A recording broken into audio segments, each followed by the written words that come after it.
So if you look at that, that's theft of property.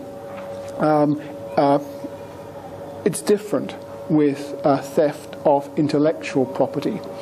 Because with theft of property, if you have a can of baked beans stolen from a shop, then you catch the person, the policeman will come down, the young policeman, they'll take him away, he'll be taken to the court, he'll be charged, he'll be convicted, and justice will be done.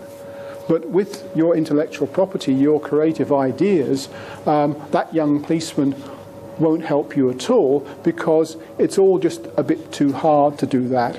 So as far as protecting your creative ideas, your IP, it's a bit of a do-it-yourself job. And so what I wanted to try to do today was to give you a feel for what intellectual property is about, but particularly what copyright is about, because when you talk about intellectual property, normally most of the issues that you have relate to ideas, creative stuff protected by copyright. The problem is with owning a company name or a business name.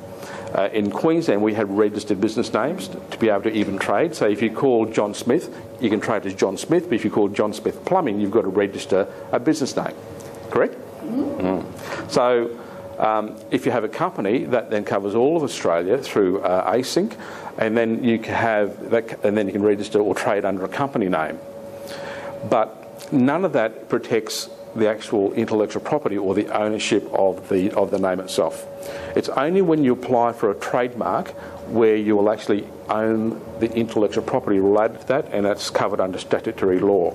You can trade with a trademark under what they call common law, and sometimes you'll see, and we'll talk about this in a moment, but sometimes you'll see a word with a TM next to it, and sometimes you'll see a word with an R next to it. We're going to explain exactly what that means, because it's very, very important to understand the difference.